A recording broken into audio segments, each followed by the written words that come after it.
यह अपने टाइम का top of the line Revo और लुक्स के लिहाज से सबसे वीनेस्ट है। यह है रीवो रोको 2022 मॉडल। बाय द वे, रोको पाकिस्तान में बहुत लंबे अरसे से आ रहा है। ये गाड़ी सिर्फ पाकिस्तान में ही नहीं बल्कि वर्ल्ड वाइड भी बहुत ज्यादा पॉपुलर है, मेनली अपनी लुक्स की वजह से, ड्यूरेबिलिटी की वजह से और पावर के लिहाज से। पाकिस्तान में बहुत सारे कंपटीशन वगैरह आए हैं बट स्टिल इस गाड़ी की मार्केट अभी भी स्ट्रॉन्ग है और अभी भी ये गाड़ी अपनी रीसेल काफी स्ट्रॉन्गली होल्ड करती है। रोको रीवो में अब एक मिड लेवल ट्रिम है, टॉप ऑफ लाइन इसमें आता है GR स्पोर्ट और इससे छोटी होती है रीवो वी वाली ट्रिम। ये गाड़ी मेरे ख्याल से दरमियान में है और लुक्स के लिहाज से ये गाड़ी बहुत अग्रेसिव है क्योंकि इसका फ्रंट कंपैरेटिवली रीवो वी से बहुत ज्यादा बेहतर था। इसमें सब कुछ काफी मैसिव कर दिया गया था, बल्कि कर दिया गया था और इसमें क्रोम काफी हद तक कम कर दिया गया था। इसकी ग्रिल में भी क्रोम ना होने के बराबर है, सिर्फ एक ही स्ट्रिप दी गई है और इवन इसकी हेडलाइट्स भी आम रीवो वी से डिफरेंट होती हैं। रीवो वी के हेडलाइट में ये वाले एरियाज क्रोम में आते हैं जबकि रोको और GR स्पोर्ट में ये वाले एरियाज मैट ग्रे की फिनिश में होते हैं। तो इवन इसकी हेडलाइट्स तक डिफरेंट है as compare to Revo V. और जहां बात फीचर्स की तो इसमें हेडलाइट्स बाइथन और लैंप के साथ हैं, इनमें DRL भी आती है, फॉग लैंप भी इसके LED वाले हैं। इस एरा में ये पार्किंग सेंसर आ गए थे। 2020-21 का जो रीवो था उससे पार्किंग सेंसर्स नहीं थे, 21 के बाद से आना शुरू हुए थे। ये गाड़ी 23 है तो इसमें तो है ही। और इससे ऊपर एक ट्रिम बाद में आई थी, 23 तक की गाड़ी टॉप ऑफ लाइन थी। इसके बाद इसके ऊपर एक और ट्रिम आ गई GR स्पोर्ट और उसमें ये वाले सारे पार्ट्स बॉडी कलर में होते हैं। तो मेरे ख्याल से इसकी लुक थोड़ी ज्यादा अग्रेसिव आती है। आप बेशक इसको ग्रे में लें, व्हाइट में लें, ब्लैक में लें, जिसमें भी लें, ये वाले एरियाज मैट में ही होंगे, जबकि GR केस में ये वाले एरियाज व्हाइट गाड़ियां व्हाइट हो जाते हैं। बैक पे इसकी लुक्स की जो अग्रेसिवनेस है वो कंटिन्यू की गई है। इस तरह से इसमें गार्निश सिर्फ रोको में आती है, ना रीवो वी इतनी बड़ी गार्निश ऑफर करता है, ना ही GR स्पोर्ट। GR भी सिर्फ हैंडल इतना सा होता है बट इसके केस में ये सही रोबस्ट सी फील दे रहा है। और इसके अलावा टेल लाइट इसमें फेस लिफ्ट वाली हैं जो कि लावा LED बार वाली हैं। ओवरऑल इसकी लुक भी काफी खूबसूरत आती है। फिर इसमें रोल बार कम भी सही आता है जैसा कि मैंने बताया था। ट्रंक कैपेसिटी भी इस गाड़ी की डिसेंट है, यहाँ पर आप काफी सारा सामान इजीली एडजस्ट कर सकते हैं।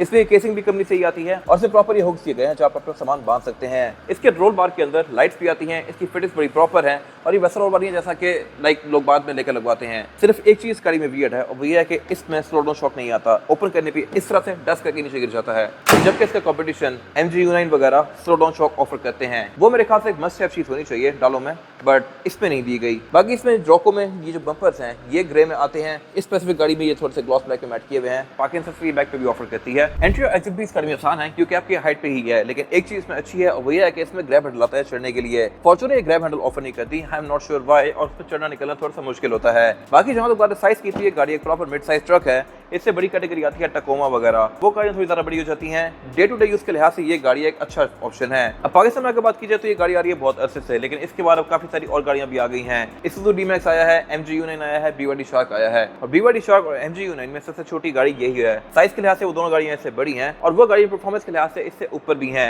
BYD तो खैर एक अलग ही चीज है, लेकिन MG भी इसके लिए अच्छा कॉम्पिटिशन है और वो गाड़ी कंफर्ट के लिहाज से इससे बहुत बेहतर है। लेकिन लुक्स के लिहाज से मेरे ख्याल से ये गाड़ी सबसे ज्यादा रगड और ऑफ रोड लगती है। फिर ये गाड़ी क्योंकि 2.8 टर्बोचार्ज डीजल है तो ये गाड़ी पावर के लिहाज से भी सही नेक्स्ट लेवल है। और सस्पेंशन से बैक पे आता है लीड स्विंग्स वाला कमानिया और ये गाड़ी एक प्रॉपर लोडर है। इसमें आप बैक पे जितना सामान डालेंगे ये गाड़ी उतनी ज्यादा चमक के चलेगी। फिर ये गाड़ी क्योंकि रोको है तो इसमें बहुत सारी चीजें ग्रे कलर में आती हैं साइड पे भी, जैसे कि साइड मिरर, डोर हैंडल्स इसमें ब्लैक किए हुए हैं, वैसे आते ही ग्रे में हैं। और इसमें जो रोल बार है ये भी मैट ग्रे की फिनिश में आता है। फिर यहाँ पे रोको की बैचिंग दी गई है, 4x4 फ्लॉक का बैच यहाँ पे दिया गया है। रिव्यू में पहले ये वहां पे आ रहा था और इसमें फिर ये जो और फेंडर्स हैं ये भी मैट ग्रे फिनिश में आते हैं। GR स्पोर्ट पे ये सारे के सारे पार्ट्स बॉडी कलर में आते हैं। व्हाइट गाड़ी होगी तो व्हाइट होंगे, ब्लैक होगी तो ब्लैक होंगे। बट इंटीरियर इस गाड़ी का अब अपनी एज शो करने लग गया है। ये गाड़ी ऑलमोस्ट 10 साल पहले आई थी और यहाँ पे वो चीजें आपको शो होती हैं। 10 साल पहले इसका जो मल्टीमीडिया था ये मेरे ख्याल से बड़ा वियर्ड बनाया गया था क्योंकि डैशबोर्ड थोड़ा गोल गोल है, ये चकोर सा और बहुत ऊपर निकला हुआ है और इसको देख के लगता है कि ये एक आफ्टर थॉट है। अब 2026 में जाके फाइनली ये स्क्रीन इस डैशबोर्ड के हिसाब से बना दी गई है, बट डैशबोर्ड का लुक मोर और लेस आज भी सेम ही है।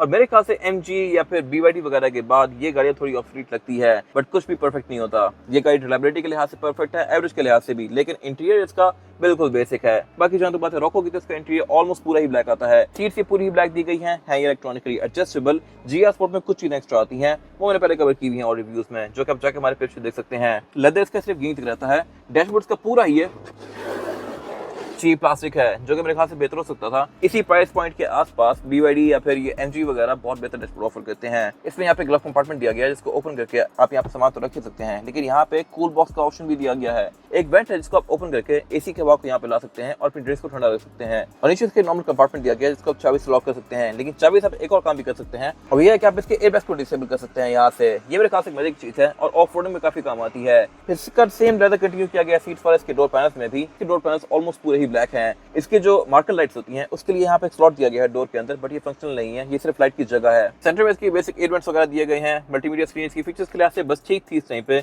इसमें ब्लूटूथ, ऑक्स, नेविगेशन, यूएसबी वगैरह आता है, लेकिन एंड्रॉइड ऑटो, एप्पल कारप्ले ये ऑफर नहीं करती। लेकिन इसके कुछ टाइम बाद पाकिस्तान में कंपटीशन इतना बढ़ गया था कि फिर इस कार ने भी जाकर फाइनली ऑफर कर दिया है। बाकी जो क्लाइमेट कंट्रोल इस कार में डुअल जोन आता है, यानी कि ड्राइवर और पैसेंजर दोनों के लिए अलग अलग जोन दी गई हैं। पहले ये सिंगल जोन ही हुआ करता था। और नीचे यहाँ पे फीचर्स भी काफी इंप्रूव कर दिए गए थे। इसमें डैक यानी कि डाउन असिस्ट कंट्रोल आता है, और इसके अलावा यहाँ पे फास्ट चार्जिंग के लिए पोर्ट्स दिए गए हैं, 120 वोल्ट के पावर आउटलेट्स दिए गए हैं, और इसके 4x4 की सिलेक्शन दी गई है। आप इसको 4x4 या 4x2 पे भी चला सकते हैं। 4x2 पे आप इसको मोस्टली रखेंगे, 4x4 पे आप करके इसको हाई रेंज या फिर लो रेंज में स्विच कर सकते हैं। और पीछे दिया गया है गेयर सिलेक्टर, आप इसको डी में डाल के मैनुअली भी चला सकते हैं यहाँ से, लेकिन इससे पैडल शिफ्टर्स नहीं आते। GR ऑफर करता है। फिर यहाँ पे इसके 2 ड्राइव मोड्स दिए गए हैं टोटल 3, इको, पावर, और अगर आप इनमें से दोनों को डिसेबल कर दें तो फिर नॉर्मल मोड होता है। हैंडब्रेक इसमें ट्रेडिशनल आती है आज तक 2026 में भी, जबकि MG या फिर BYD वगैरह इलेक्ट्रॉनिक ऑफर करते हैं। अगर इसमें अब इलेक्ट्रॉनिक आ जाती तो बहुत बेहतर था। इसी पीछे पे ये सेंटर कंसोल दिया गया है, इसमें पावर आउटलेट आता है। रूफ लाइनर इसमें ये फिक्स दिया जाता है। सनरूफ ये गाड़ी ऑफर नहीं करती across the globe. Roof liner इसमें आता बेज में है, जबकि GR स्पोर्ट पूरा ब्लैक ऑफर करता है। फीचर्स यहाँ बस ठीक है, यहाँ पे ये सनग्लास होल्डर दिया गया है। रेयर व्यू मिरर इसमें बेसिक्स है, जबकि इसके बड़े वर्जन GR वगैरह ये ऑटो डिमिंग ऑफर करते हैं। स्टीयरिंग व्हील इसमें आधा ही पूरा लेदर स्टिच्ड है, और इसको फिर अलग से लेदर किया हुआ है। ये मल्टीमीडिया वाला, और ये गाड़ी क्रूज कंट्रोल भी ऑफर करती है, बट ये एडेप्टिव नहीं है। मीटर इसका लुक्स के लिहाज से बस ठीक है। इसमें कलर कॉम्बिनेशन दिया गया है ग्रे और व्हाइट का, और बाकी सेंटर में ये 4.2 इंच की स्क्रीन है, जो कि आपको इस गाड़ी की स्टैट्स शो करवाएगी। GR स्पोर्ट और रॉको में एक चीज एक्स्ट्रा आ गई थी फेसलिफ्ट के बाद से, और वो है टायर टर्निंग रेडियस। अगर आप इसके टायर्स को टर्न करते हैं तो ये गाड़ी आपको मीटर में शो करवाती है, लेकिन इसका जो डिस्प्ले है इसमें प्राडो बनी हुई है। ये मेरे ख्याल से एक वियर्ड चीज है, हालांकि ये गाड़ी है रिवो। यहाँ पे टोयोटा ने बिल्कुल रिवर्ट नहीं किया। हेडलाइट्स पे ऑटोमेटिक आती हैं, पार्किंग सेंसर्स भी ये गाड़ी ऑफर करती है। टॉप ऑफ एंड वर्जन से पोस्ट स्टार्ट से ऑन होते हैं, और विंडोज भी इसमें 4 ही सिंगल टैप वाली है। साइड मिरर इसमें रिट्रैक्टेबल आते हैं, बट इसमें ऑटो वाला फीचर नहीं आता। बैक पे गाड़ी की बहुत सारा कंफर्टेबल नहीं है, यहाँ पे थोड़ा सा डिसअपॉइंट करती है, क्योंकि इसमें सस्पेंशन आता है लीफ स्प्रिंग्स, और ये थोड़ा उठा के फेंकता है आपको। बाकी लेग रूम भी इसमें बस ठीक है, हेडरूम का भी इसमें ओके सीन है, बहुत सारा स्पेशियस नहीं है, और यहाँ पे 3 लोग कंफर्टेबली एडजस्ट हो सकते हैं।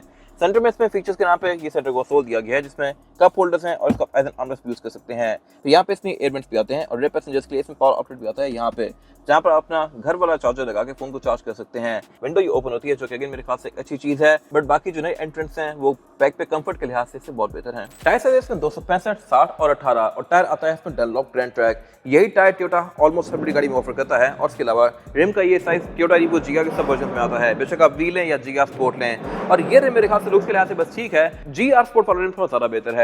बाकी जहां तक बात है इसकी ओवरऑल इस वाली जगह की, तो ये बड़ी खूबसूरत है, क्योंकि इसकी फॉग लैम्प के साथ से एक ये और फेंडर शुरू होता है, जो कि इसकी लुक को बहुत एग्रेसिव बनाता है। रॉको में ये मैट में ही आता है। फ्रंट पे इसमें डिस्क ब्रेक आती है, बैक पे इसमें ड्रम ब्रेक्स आती हैं, और इसमें फिर डिफरेंशियल लॉकिंग भी आता है, ड्राइव मोड्स भी आते हैं, ABS भी आता है, और ट्रैक्शन कंट्रोल भी, जो कि इसकी राइड को बेहतर बनाते हैं। फिर ये है इसका पावर यूनिट, जिसकी वजह से गाड़ी वर्ल्ड वाइड बहुत सारा पॉपुलर है। 2.8 litre turbocharge diesel engine.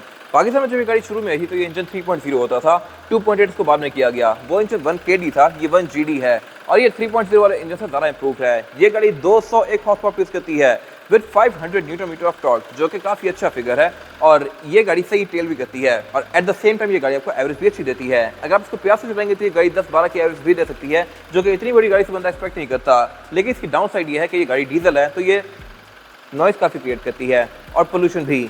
Pakistani गाड़ी की पोल्यूशन काफ़ी होती है। अब ये गाड़ी बंद एनवायरनमेंट क्योंकि ऑन खड़ी हुई है, तो यहाँ पे काफ़ी ज़्यादा धुआं है और सांस लेने में इशू हो रहा है, जबकि अगर यही जैपनीज हो तो फिर इसकी पोल्यूशन ना होने के बराबर होती है। बाकी इसमें ABS ट्रैक्शन कंट्रोल वगैरह आता ही है, जो कि राइड को बेहतर बनाता है। ये इंजन 4x2 और 4x4 पे आप स्विच भी कर सकते हैं। ट्रांसमिशन इसमें ऑटोमेटिक ही ऑफर होती है, और क्योंकि ये इंजन टोयोटा की और बहुत सारी गाड़ियों में आता है, तो उसके पार्ट्स भी आपको पूरे पाकिस्तान से इजीली मिल जाएंगे। ये रिवो रॉको है, 2022 मॉडल है, इस्लामाबाद रजिस्टर्ड है, और इसकी डिमांड है 1,26,00,000 रुपए। ये इसके अलावा आपको कोई भी रिवो चाहिए हो तो आप साइकिल मोटरस्पोर्ट से ले सकते हैं। हमारे पास हर तरह की गाड़ी अवेलेबल है इसमें। ये गाड़ी साइकिल मोटरस्पोर्ट के पास अवेलेबल है, और अगर आपने इसके बारे में कोई इन्फॉर्मेशन लेनी है तो आप दिए गए नंबर पे कॉल कर सकते हैं, या फिर आप साइकिल मोटरस्पोर्ट को विजिट कर सकते हैं, जो कि रावलपिंडी में GT रोड पर लोकेटेड है। ये था उसका रिव्यू। अगर आपको रिव्यू पसंद आया है तो उसको लाइक कीजिएगा, चैनल को सब्सक्राइब जरूर कर लीजिएगा, और अगर आपके पास गाड़ी के बारे में कोई राय है तो उसको कमेंट सेक्शन में शेयर भी कीजिएगा, ताकि वो लोग जो ये गाड़ी लेने वाले हैं वो आपकी राय से फायदा उठा सकें। अपना ख्याल रखिएगा। Thank you.